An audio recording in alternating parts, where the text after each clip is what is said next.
상쾌한 아침 원주에서 출발합니다.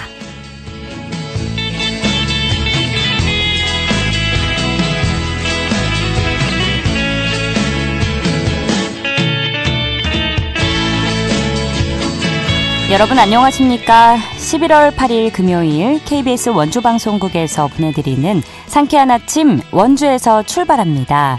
저는 진행의 이은주입니다. 오늘도 하늘은 가을답게 청량한 가운데 일교차 큰 하루가 예상됩니다. 아침 최저기온 어제보다 오르긴 했지만 1에서 4도로 추웠는데요. 한낮에 어제보다 기온이 더 올라서 16도에서 17도 예상됩니다. 15도 이상 벌어지는 기온차에 옷차림 신경 써주셔야겠는데요. 주말 동안에도 별다른 비 소식 없이 파란 하늘이 드러나겠습니다. 낮 최고 기온 오늘보다 높게 올라 19도 보이겠는데요. 가을 나들이 즐기시기 좋겠습니다. 오늘 준비한 소식입니다. 올 8월 국민건강증진법 개정에 따라 어린이집과 유치원, 초중, 고교 주변 금연구역이 확대되면서 현재 원주시에서 점검과 단속을 하고 있는데요. 관련 이야기 준비했고요. 횡성군이 국제 결연을 맺고 있는 중국 절강성 린하이시와 교류를 재개했습니다. 리포터 현장에서 알아봅니다. 또 취재기자 연결해 도내 문화체육 행사 관련 소식 정리해드리죠. 11월 8일 금요일 상쾌한 아침 원주에서 출발합니다.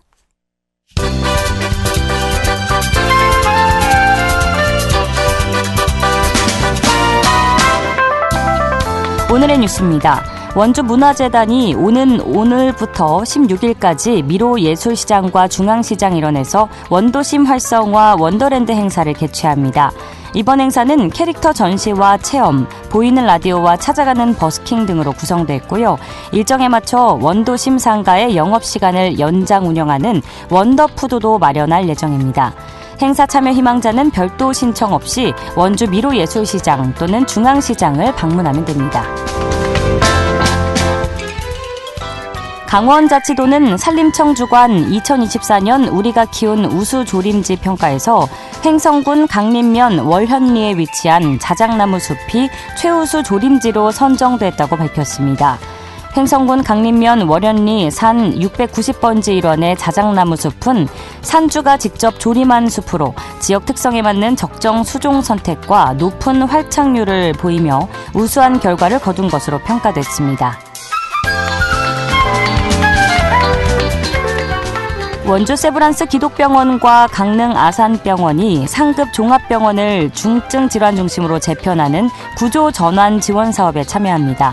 이 사업은 상급 종합병원이 본래 역할에 맞게 중증도와 난도가 높은 환자의 치료에 집중함으로써 중환자 중심 병원으로 탈바꿈하고 경증 환자는 지역 병의원과 협력해 효율적으로 진료할 수 있도록 전반적인 구조를 전환하는 게 주요 내용입니다. 오늘의 뉴스였습니다.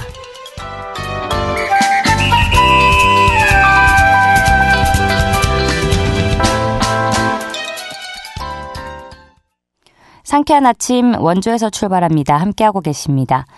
올 8월 국민건강증진법 개정에 따라 어린이집과 유치원, 초중, 고교 주변 금연구역이 확대되면서 원주시가 금연구역을 점검하고 단속하는 중인데요. 원주시 보건소 건강증진과 조유란 건강생활팀장과 관련 이야기 나눠보겠습니다. 팀장님 안녕하십니까? 네, 안녕하십니까. 조유란입니다. 네, 반갑습니다. 네. 먼저 국민건강증진법이 기존과 비교했을 때 어떻게 개정됐는지부터 말씀해 주실까요? 네, 일단 국민건강증진법은 국민의 건강을 보호하고 스스로 건강생활을 실천하는 여건을 조성하도록 다양한 지원을 제공하는데요. 네. 이 중 금연을 위한 조치로 공공장소, 학교, 병원 등 공중이 이용하는 시설을 금연구역을 지정하고 있습니다. 이 중에서 올해 8월 17일부터 개정된 사항인 금연구역의 핵심은 어린이집과 유치원, 초중고 주변 30m 이내가 금연구역으로 지정되는 것인데요. 네. 기존과 비교했을 때 기존에는 어린이집과 유치원 주변 10m 이내로 제한되어 있었습니다. 근데 이번 개정을 통해서 어린이집과 유치원 주변 30m로 크게 확대된 것과 동시에 초중고등학교 주변 30m까지 신규로 포함되어서 확대된 사항입니다. 제가 또 궁금한 게 보통 흡연을 이제 옥상에서 많이 하시잖아요. 네네. 그 건물의 옥상에서도 그럼 이게 제한이 되는 건가요? 일단은 그 옥상이라는 제한 자체가 일단 금연 건물로 지정이 되어 있는 사항이어야 되고요. 네. 그리고 금연 건물인 경우에는 흡연을 못 하잖아요. 그래서 보통 건물주분께서 옥상이나 이렇게 그 흡연실을 따로 설치할 수 있는 규정이 있습니다. 그래서 보통 옥상에 많이 흡연실을 두시니까 흡연실로 지정하였을 경우에는 옥상에서의 흡연이 가능합니다. 아, 그렇군요. 네. 네, 이를 근거로 지난 10월 한 달 동안 대대적인 홍보와 계도 기간을 가지셨는데 이달에는 흡연 금지 구역을 집중 단속 중이시라고요. 네네. 저희가 법 개정 공표하고 1년 동안 계도 기간을 가졌고요. 네네. 올해 시행됐지만 아직 시민들이 이런 정보에 대해서 조금 부족할 수 있다는 생각이 들어서 저희가 이 개정 사항에 좀 더 적극적으로 많이 알리고 그리고 한 달 동안 현수막도 설치해서 진행하였고요. 캠페인도 진행하고 뭐 SNS나 버스 정류장 등 전광판에 집중 단속을 홍보를 하였습니다. 그리고 저희가 11월 한 달 동안 학교 주변과 민원 다발 지역을 중점으로 단속을 시행 계획을 하고 있습니다. 네. 물론 흡연하시는 분들께는 이 흡연 금지구역 집중 단속이 반가울 리 없을 텐데요. 흡연 금지구역 집중 단속을 하게 된 배경부터 알려주신다면요. 네, 저희가 지금까지 금연구역에 대한 지도 단속을 계속 해왔었지만 이번 법 개정으로 인해서 또 금연구역도 확대되었고 홍보도 많이 했지만 관심이 없는 분들은 잘 모르시는 분들 또한 많아요. 그래서 저희가 이 제도가 조기에 지역사회에 정착될 수 있도록 저희가 홍보하고 집중단속을 하게 되었습니다. 예, 사실 간접 흡연이 더 안 좋다는 말도 있잖아요. 네네. 내가 흡연을 안 한다고 해서 나랑 상관없겠지라고 생각하는 분들이 계실 수 있는데 현실적으로 그렇지 않기 때문에 이렇게 하게 되신 거란 생각이 드네요. 네네. 흡연 금지 구역에서의 그럼 단속 대상은 구체적으로 어떻게 되고 이제 적발이 될 경우에 뭐 처벌은 어떻게 되는지도 궁금합니다. 네. 일단 금연구역에서의 흡연 행위는 적발 시에는 흡연하시는 분들에게 과태료가 부과되는데요. 네. 법에서 적용하는 공중이용 시설에 대한 흡연의 과태료는 5만 원에서 10만 원 정도가 부과되고요. 또한 원주시 조례로 금연환경 조성 조례가 있습니다. 여기서 흡연을 하게 됐을 경우에는 과태료 5만 원이 부과됩니다. 아, 과태료가 부과되는데 혹시 네네. 이제 옆에서 금연 구역인데 흡연을 하는 분을 발견했을 경우에 네네. 이제 그렇게 신고를 뭐 해주는 경우에는 네. 뭐 포상이라고 해야 될까요? 뭐가 있나요? 아니, 포상 제도는 따로 있지 않습니다. 그렇군요. 네네. 적극적으로 주변에서도 이제 도움을 줘야 되는 게 아닌가 싶어서 여쭤봤고요. 네. 어떤 단속이든 이제 단속 대상이 되면 여러 가지 반응 유형들이 나타나기 마련인데 흡연 금지 구역에서 이제 단속이 된 분들의 반응은 보통 어떤가요? 네, 이 단속이란 게 참 어려운데요. 단속 당하시는 분은 좀 상당히 기분 나쁘실 것 같아요. 그렇죠. 그래서 저희가 하다 보면 처음에 진짜 죄송하다고 하는 경우도 있는데 대부분은 이제 기분 나빠하시면서 몰랐다고 욕하고 화를 내시는 분들이 좀 많은 편이고요. 네. 또 저희가 단속을 야외에서 하는 경우를 보면은 적발과 동시에 이제 도망가시는 분들이 좀 많아요. 그리고 또 금연지도원분들이 단속을 하시면 그 담배를 피시다가 그 담배 연기를 얼굴에 뿜어대시는 분들도 있고 뭐 욕하시는 분들도 있고 이런 경우가 좀 다반사해서 그런 분들을 또 도망가는 분들을 저희가 강제적으로 잡을 수도 없는 상황이거든요. 그리고 경찰도 부를 수도 없는 상황이고. 아이고. 네, 그래서 많이 어려워서 이런 경우 그냥 저희가 최대한 정중하게 말씀드리고 과태료 부과 대상이라던가 감면 대상이라던가 이런 부분에 대해서 저희가 이해시키려고 노력하고 있는 편입니다. 아, 이런 마음이 좀 있으실 것 같아요. 내가 내 건강에 해치겠다는데 너가 왜 날 잡아? 약간 이런 마음을 갖고 계신 분들이 계실 것 같은데 분명히 타인에게도 해로운 행위라는 거를 인지를 좀 해주셔야 될 것 같아요. 네네. 그러면 이제 도망가면은 뭐 CCTV 확인을 해서 끝까지 추적을 해서 잡는 건 지금 현재 상황에서는 아닌 걸까요? 네, 어려운 상황이죠. 그렇죠. 그럼 또 경찰 인력이 동원이 돼야 되고요. 네네. 일이 많아지네요. 네. 잡혔을 때는 빠른 인정과 사과와 아직 과태료가 그렇게 크지 않으니까 네. 네. 도망가는 건 어른답지 못한 행동이라는 생각이 듭니다. 네, 맞습니다. 네, 특히 학원가나 음식점 등이 밀집해 있는 공공장소에서 청소년들의 흡연을 쉽게 볼 수 있는데 또 게다가 담배 자동 판매기가 설치돼서 이 흡연 금지 구역이 유명무실해지고 있는 거 아닌가 생각이 들거든요. 네. 이 부분에 대해서는 어떻게 좀 생각하시나요? 일단 먼저 청소년 흡연이 좀 많이 안타까운 상황인데요. 네. 저희 법에는 금연구역을 지정하고 그 금연구역에서 흡연 행위를 제재하는 거지 그 연령대를 구제해서 특히 청소년에 대해서 뭐 따로 나와 있거나 정해진 바는 없거든요. 네. 근데 요즘 민원이 학원가나 음식점 등이 이제 밀집해 있는 공공장소가 금연구역으로 지정되어 있거나 또는 금연구역이 아니어도 청소년들이 흡연한다는 민원이 종종 들어오고 있습니다. 예. 그래서 이럴 경우에는 저희가 나가서 일단 아이들이 있으면 계조를 하는 편이고 그리고 아이들이 없고 청소년들이 자주 담배를 피는 곳에는 저희가 청소년 예방 현수막을 설치해서 홍보 활동을 좀 하는 편에 있습니다. 예. 네. 그러니까 청소년 대상을 따로 관리하는 건 아닌 거죠. 네, 모든 시민을 대상으로 하는 거라서. 네. 그리고 또한 담배 자동 판매기에 대해서 말씀드릴 건데요. 예. 담배 자동 판매기는 기본 설치되는 허용단서가 따로 있어요. 그리고 또한 성인 인증 장치가 부착되어 있고 그래서 학교 주변에는 거의 없고요. 있을 수가 없고요. 그렇죠. 그런데 이제 우려하시는 부분이 아마 전자담배 자판기를 말씀하시는 것 같아요. 이 전자담배 자판기는 합성 니코틴 등을 원료로 제조한 거로 현재 담배로 규정되어 있지 않은 상황입니다. 그래서 담배 유사품이라서 저희가 어떻게 규제를 할 수 있는 방법이 없어요. 그래서 청소년이 좀 손쉽게 사용할 수 있는 상황이라서 이 또한 또 나중에 청소년이 성인이 되었을 때 권련으로 흡연을 하는 관문 역할이 되는 것 같아서 저희가 조금 많이 우려되는 상황이라서 저희도 앞으로 이 규제안에 들어갈 규제 안에 포함시켜서 단속을 할 수 있게끔 노력도 해야 될 것 같고 아이들한테 이 제품의 위험성을 조금 더 적극적으로 알리도록 노력해야 할 것 같습니다. 예, 전자담배 관련 규정도 생겨야 될 것 같고요. 네. 네, 지도와 단속, 지속성이 중요해 보이는데 앞으로 어떤 계획을 갖고 계신지와 함께 끝으로 한 말씀 듣겠습니다. 네. 저희 원주가 그 강원도에서 최대 인구 도시라서 금연구역 또한 굉장히 많아요. 네. 그래서 시민분들이 보시기에는 뭐 단속이 하는 게 이제 안 보인다, 이루어지지 않는다 이렇게 생각하실 수 있지만 저희는 지금 금연진도원뿐 아니고 시니어 클럽, 지역사회 방범대 이렇게 다 협업해서 금연구역에 대한 캠페인과 지도 단속을 지속적으로 하고 있고요. 앞으로도 계속 이루어질 생각입니다. 그리고 또 조금 불편하시겠지만 공공장소에서 흡연을 줄이시고 내 가족의 건강을 지킨다고 생각하시면 조금 더 적극적으로 협조를 부탁드리고요. 그다음에 금연 실천을 위해서 보건소에서 금연 상담실을 운영하고 있으니까 금연을 지도하시는 분들은 보건소로 문의해 주시거나 방문해 주시면 금연이 성공할 수 있도록 저희가 많은 지원을 해드리겠습니다. 네, 앞으로도 많이 애써주시고요. 오늘 말씀 고맙습니다. 네, 감사합니다. 지금까지 원주시 보건소 건강증진과 조유란 건강생활 팀장이었습니다.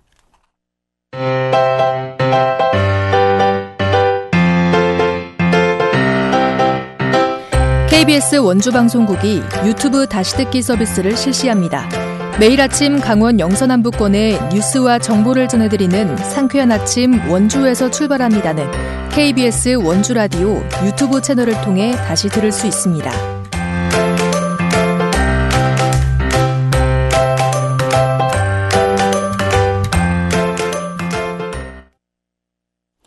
횡성군이 국제 결연을 맺고 있는 중국 절강성 린하이시와 교류 재개에 나섰는데요. 지난달 30일 횡성군수와 대표단이 직접 중국을 방문해서 협력 증진을 논의했다고 합니다.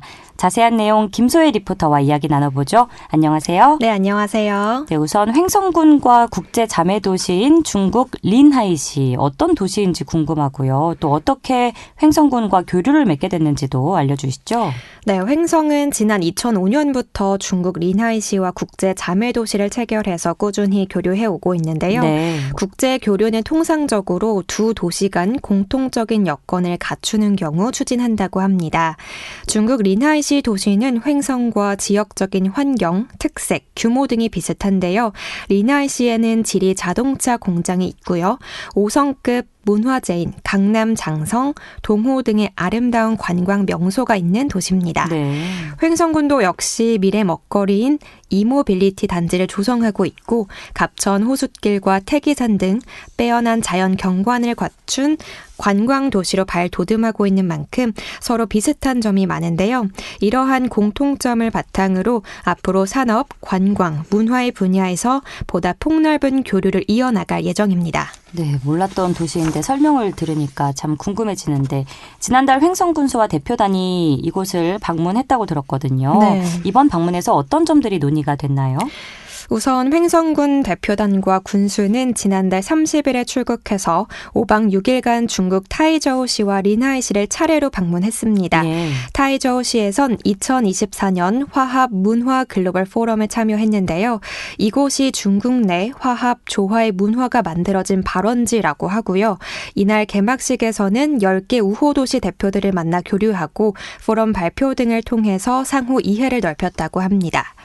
이후 스마트시티 브레인 운영센터, 태롱 은행 전시관도 찾아서 시설을 둘러보고 주요 문화, 경제 현장의 발전 상황도 살펴봤고요.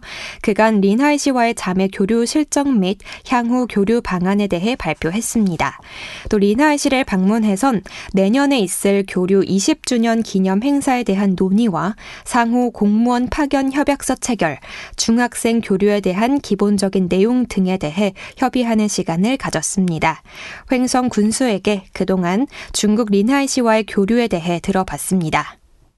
그동안에 이제 민간 분야에서는 이제 문화예술 교류로 우리 사진작가 초청, 사진전도 개최를 하기도 했고, 그 다음에 뭐 한우 축제라든지 또는 도민생활체전 이런 데서도 중국을 초청해서 우리나라를 방문하는 그런 교류 행사도 가졌고, 또 이제 공연예술단은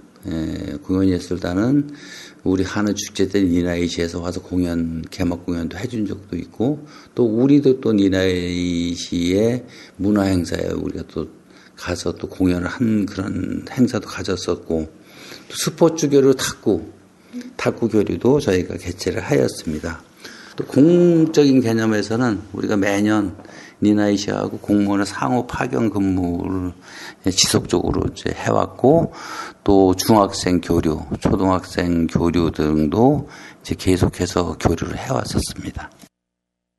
중국 외에도 일본과 국제 교류를 맺고 있다고 들었는데 국제 교류와 관련해서 앞으로의 계획도 궁금합니다. 네, 횡성군은 중국 리나이시 외에도 일본의 야즈정과 가케가와시와 자매 결연을 맺어서 교류하고 있는데요. 네. 야즈정과도 경년으로 상호 공무원 교류를 추진하고 있고요. 어린이 교류를 통해 양 도시의 초등학생들이 상호 이해를 바탕으로 견문을 넓히는 프로그램을 매년 추진하고 있다고 합니다.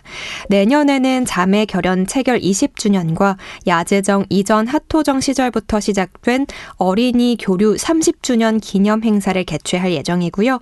또한 앞으로 호주, 미국 등 영미권 국가와도 자매 결연을 추진할 계획이라고 합니다. 마지막으로 횡성 군수의 말씀 들어보겠습니다. 첫 번째가 군정의 모토는 지역 경제를 활성화시키는 일이에요. 그래서 앞으로 우리가 이모빌리티라는 산업을 통해서 전통적인 횡성의 농업군이 이제 제조업군으로 이렇게 이제 변모해서 미래의 국민들이 경제적인 활력을 찾고 살아갈 수 있는 그런 토대를 꼭 만들어내겠다. 아울러서 횡성은 이제 KTX역이 있으면서 서울에서 청량리역에서 1시간이면 도착하는 거리고 서울에 100km 있는 곳이에요.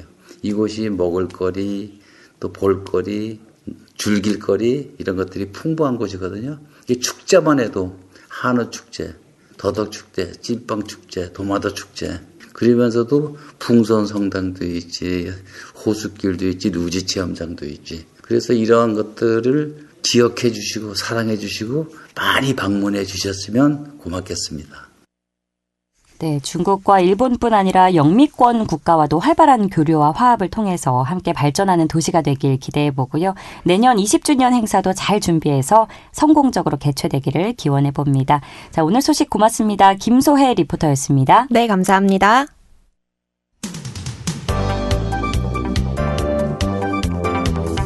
생생한 현장, 유익한 생활 정보를 전해드리겠습니다. KBS 원주라디오 상쾌한 아침 원주에서 출발합니다를 함께하고 있습니다. 취재기자 연결해 주간 도내 문화체육 행사 관련 소식 알아보는 시간입니다. 연합뉴스 강원 취재본부 박영석 기자 연결합니다. 박영석 기자 안녕하세요. 네, 안녕하십니까. 연합뉴스 박영석입니다. 네, 오늘 첫 번째 소식부터 들어보죠. 오는 12일 지광국사탑의 복원 기념식을 앞두고 법천천을 따라서 힐링하는 시간이 마련된다고요? 네, 그렇습니다. 113년 만에 지광국사탑의 첫 공개를 앞두고 원주 산속길 걷기 행사가 오는 9일 법천사지 일대에서 열립니다. 이번 행사는 걷기와 스테이를 합친 법천천 걷스테이란 테마로 웰빙, 관광, 역사 체험을 통해 다양한 재미를 만끽하실 수 있는데요. 걷기 코스는 법천천을 따라 법천 소공원, 승원창 자전거 길을 돌아 원점으로 회귀하는 6km 코스인데 평지 코스이기 때문에 남녀노소 모두 걷기가 좋습니다. 걷기 행사에 앞서 문화관광 해설사가 법천사지와 지광국사탑에 대해 소개하며 걷고 난 후에는 타 프로젝트 그룹 사마티 하태구의 핸드펜 공연, 명상체험 등도 이어집니다. 참가비는 무료라고 하고요. 요즘 날씨가 부쩍 쌀쌀한데 참가자 전원에게 귀돌이와 방한 마스크도 제공된다고 하니 천천히 걸으시면서 가을을 느껴보시길 바랍니다. 네, 무료의 방한용품도 제공해 주는군요. 얘기가 나온 김에 지광국사탑에 대해서 간단히 설명해 주신다면요? 네, 지광국사탑은 지광국사 해린의 사리를 모신 승탑으로 1085년 건립됐습니다. 역대 가장 개성있고 화려한 탑으로 고려시대 불교 미술의 백미로 손꼽히는데요. 네. 법천사지에 있었던 탑이 일제강점기인 1911년 반출된 뒤에 서울, 일본 오사카, 경복궁 등 곳곳을 돌다가 지난해 8월 분리된 채로 원주로 돌아와 복원된 석탑입니다. 원주시와 국립문화유산연구원이 12일에 법천사지 유적전시관 기념식을 공동 개최한다고 하니까요. 이때 참여하시면 고향을 떠난 우리 고장 문화유산의 기양이라는 역사적 의미를 한층 깊이 있게 느끼실 수 있을 것으로 기대됩니다. 네. 평창에서는 또 한 번의 김장축제가 열린다고 하는데 어떤 축제인가요? 제가 지난주에는 제3의 명품 대화초 김장잔치 소식 전해드렸었는데요. 네. 이번에 전해드릴 김장축제는 제7회 평창 고랭지 김장축제입니다. 바로 오늘 오전 11시 개막식을 시작으로 17일까지 평창군 진부면 송호축제장에서 펼쳐지는데요. 평창에서 생산된 고랭지 배추와 지역 특산물을 이용해 직접 김치를 담그는 김장축제는 해를 거듭할수록 주목받으면서 벌써 4,200여 팀이 예약을 완료하는 등 인기몰이 중이라고 해요. 신선한 국내산 재료로 쉽게 맛있는 김장을 할 수 있다는 입소문을 타면서 매년 방문객이 크게 늘고 있고 게다가 올해는 기상이변으로 인해서 배추값이 금값이 되면서 평창 고랭지 김장축제 가격이 상대적으로 저렴하기 때문에 축제 예약 사이트가 열리자마자 마비될 정도로 신청자들이 많이 몰렸다고 하더라고요. 그렇군요. 그럼 늦기 전에 빨리 가야겠네요. 저도 사실 양만 들어서는 감이 잘 잡히지 않는데 올해 축제를 위해서 준비된 김장 재료가 절인 배추와 알타리, 무 등 150톤이라고 합니다. 네. 김장 체험 비용은 10kg 64,000원, 20kg 122,200원이고 총각무김치는 7만 원으로 책정됐는데요. 축제장에서 담근 김치는 전국 어디든 원하는 곳으로 택배 발송이 가능합니다. 평창사랑 상품권과 고향사랑 기부제를 활용하면 추가 할인과 함께 인근 관광지 입장료 할인도 받을 수 있고요. 30여 분가량 김장을 마치신 뒤에 오대산 국립공원이라든가 대관령 양떼목장, 월정사, 바랑산 케이블카, 선제길 등 평창의 주요 관광지에서 관광을 즐기시기를 강력하게 추천해드립니다. 네, 영월에서는 수확의 계절 가을을 맞아서 농업인의 날 기념식이 열린다고요? 맞습니다. 영월군과 사단법인 한국 후계농업경영인 영월군 연합회는 11일 오전 11시 스포츠파크 광장에서 제46회 영월군 농업인의 날 기념식을 개최합니다. 이번 기념식에서는 축하 공연, 아름다운 영월 농업인 영상 상영, 여성 농업인 동아리 공연, 레크레이션, 경품 추첨 등 화합 행사가 진행됩니다. 또 농특산물 및 가공상품, 농업인 교육, 농촌 체험 활동 등 한 해 동안 그렇군요. 오늘 말씀 고맙습니다. 네, 감사합니다. 네. 지금까지 연합뉴스 강원 취재본부 박영서 기자였습니다. 11월 8일 금요일에 전해드린 상쾌한 아침 원주에서 출발합니다. 오늘 순서는 여기까지입니다. 저는 다음 주 월요일 아침 8시 30분에 다시 찾아뵙죠. 진행의 이은주였습니다. 여러분 좋은 하루 즐거운 주말 보내세요.